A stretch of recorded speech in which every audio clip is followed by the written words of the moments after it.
Hello YouTube, this is Jay with Tap and Turn Gaming.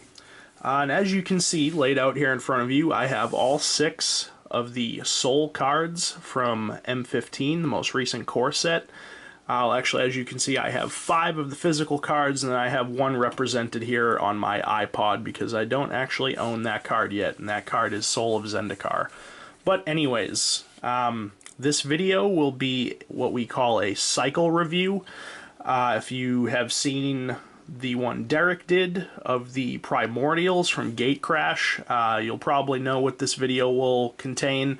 But for those of you that haven't seen that video yet, basically what I'm going to do here is I'm going to take these 6 cards and I'm going to rank them from best to worst. This ranking is just my personal opinion on these cards. For those of you that are viewing this video, you may completely agree with my ranking, you may completely disagree, you may be somewhere in the middle. That's okay. Like I said, it's just my personal opinion on the rankings of these cards. But yeah, let's get right into it. Basically, each of these cards, they all cost 6 mana to play. There is one for each specific color, and then there is also a colorless one. And each of these cards have 2 abilities that are pretty relevant for what they do. But let's get into the first one, which is Soul of New Phyrexia. I'm just going to throw this out there right here and there. This is my number 1. This soul is the best soul. I feel like a lot of you are probably going to agree with me when I say that. What this card does is just absolutely phenomenal. It's a 6-cost 6/6 with trample, so I mean that's pretty good on its own. But its first ability reads that you can pay 5 colorless, and permanents you control gain indestructible until end of turn. So it's basically an activated Avacyn Angel of Hope. The fact that you can make all of your permanents indestructible is amazing. And like all the other souls, they have the first ability, which you can activate when it's on the board, and then it has one that you can activate if it's in your graveyard. And it's basically the same thing if you activate it if it was on the board. But the second ability, you have to exile the card from your graveyard, and then it'll basically do the same ability. So Soul of New Phyrexia's second ability says pay 5, exile it from your graveyard, and permanents you control gain indestructible until end of turn. So this is my number 1, just throwing it out there, and I feel like a lot of you are going to agree with me. So Soul of New Phyrexia, number 1, without a shadow of a doubt. The second one we have here is Soul of Ravnica. It's the blue soul. It's a 6-cost 6/6 with flying, where you can pay 5 colorless and 2 blue to draw a card for each color among permanents you control. And then its second ability, exile it from your graveyard, pay the same amount of mana, and do the same thing. Draw a card for each color among permanents you control. I personally feel like this is one of the weaker souls. Some of you may disagree with me here. Some of you may agree. The reason why I say that is because I feel like this card is really dependent on what you currently have on the board. I mean, if this is your only creature on the board, you're going to pay 7 mana to draw 1 card. Granted that you don't have any, enchantments or anything like that on the board.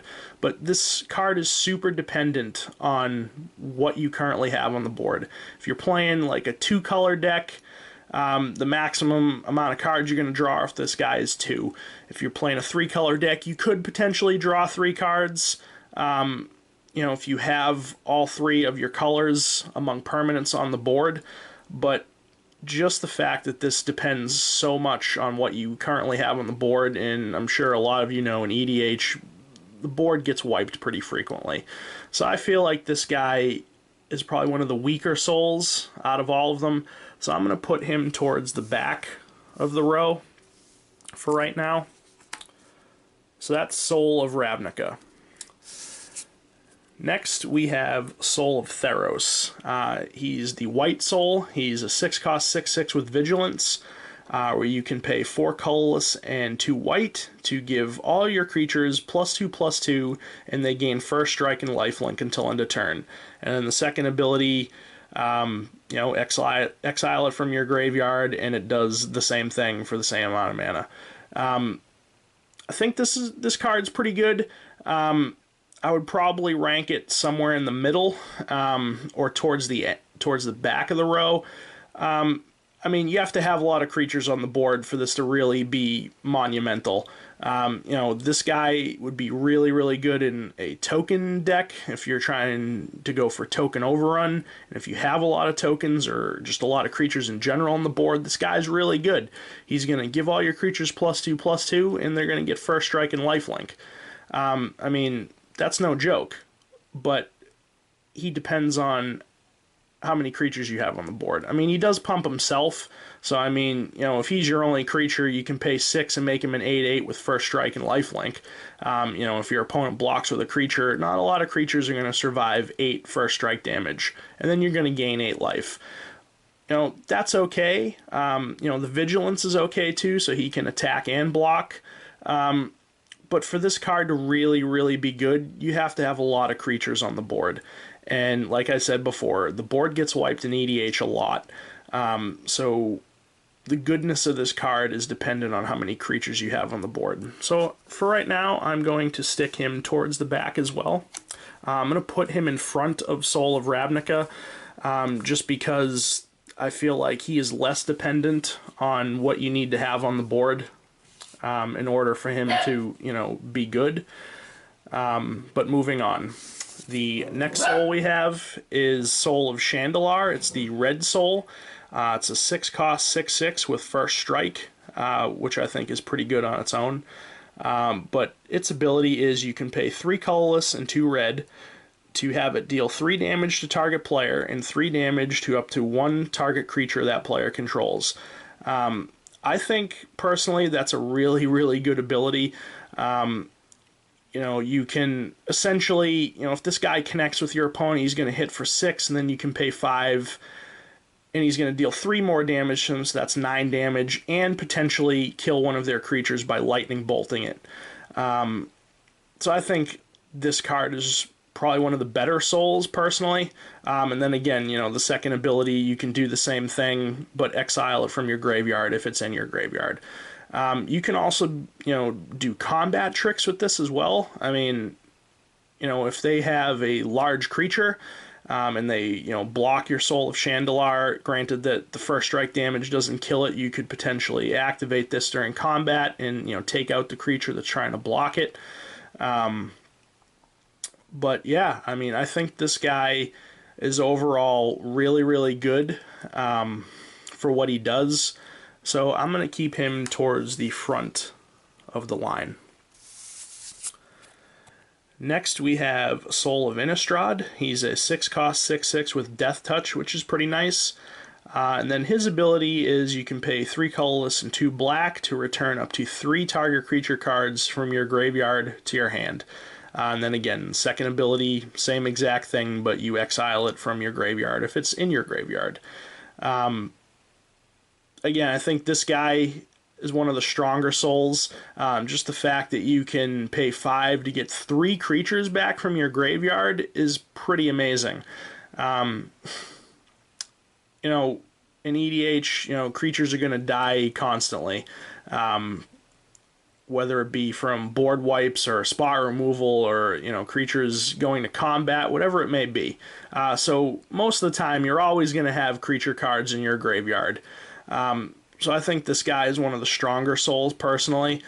Just being able to recur some of your, you know, better creatures from your graveyard, and 3 of them at a time. I mean, the fact that he gives you 3 of them back for 5 mana is pretty awesome, I think. So for right now, I'm going to stick him right back where he was in the row, right in the middle. And then lastly, the soul that I don't have is Soul of Zendikar. He's the green soul.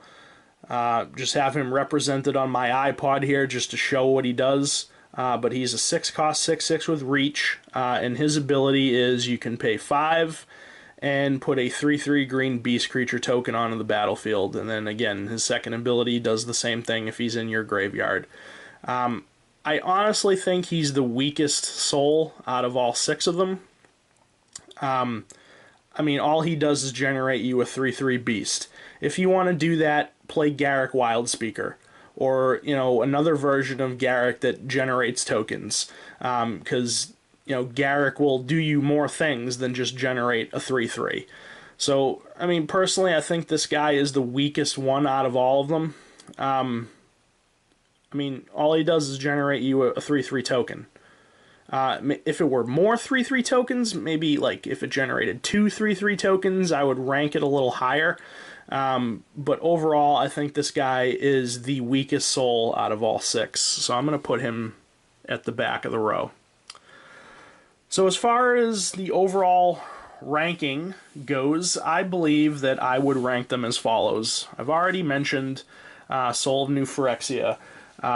That's my #1 pick, hands down.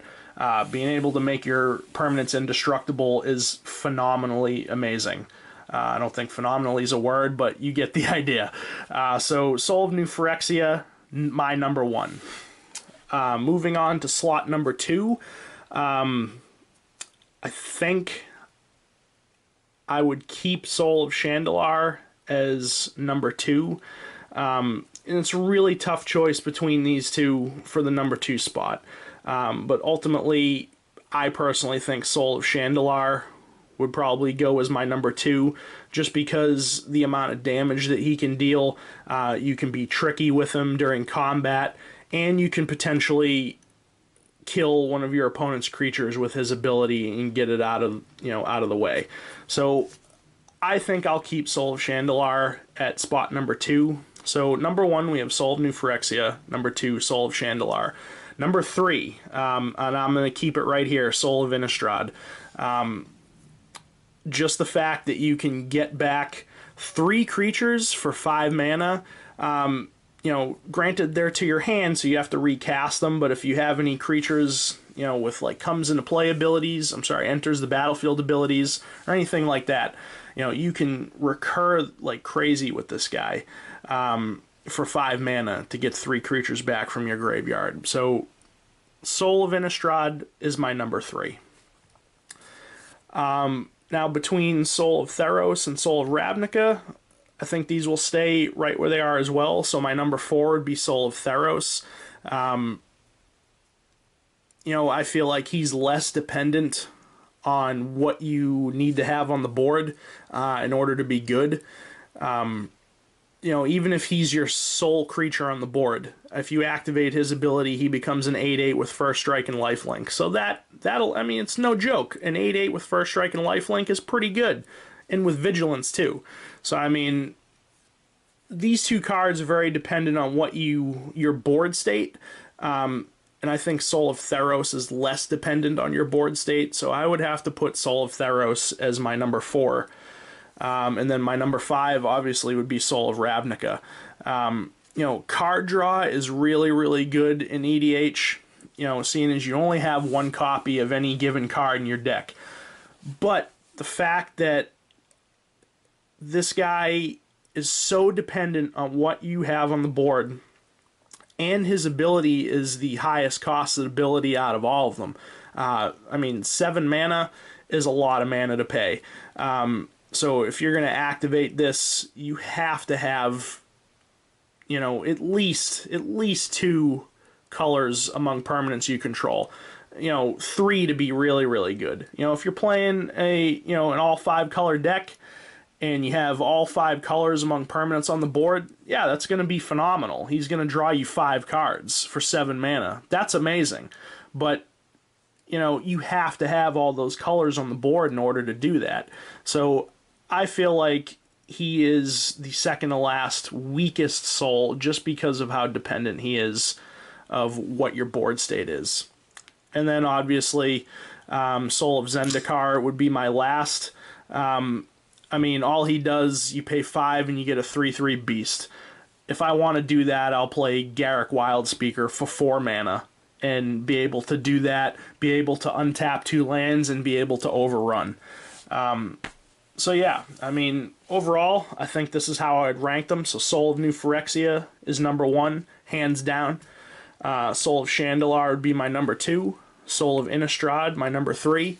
Soul of Theros number 4, Soul of Ravnica number 5, and Soul of Zendikar would be my number 6. So there you have it, is my ranking of the 6 souls from the M15 core set. Again, you know, some of you may agree with me, some of you may disagree with me, some of you may slightly agree with me, whatever it may be. This is just my personal opinion on these 6 cards. You know, so don't, you know, bash me too badly if you disagree, but you know, it's your opinion as well, and we like to hear your opinions. So leave a comment in the comment section below this video, and tell me if you would rank them differently, if you think I hit the nail right on the head with my rankings, whatever it may be. So yeah, that is my cycle review for the 6 souls from the M15 core set. Thanks for watching this video.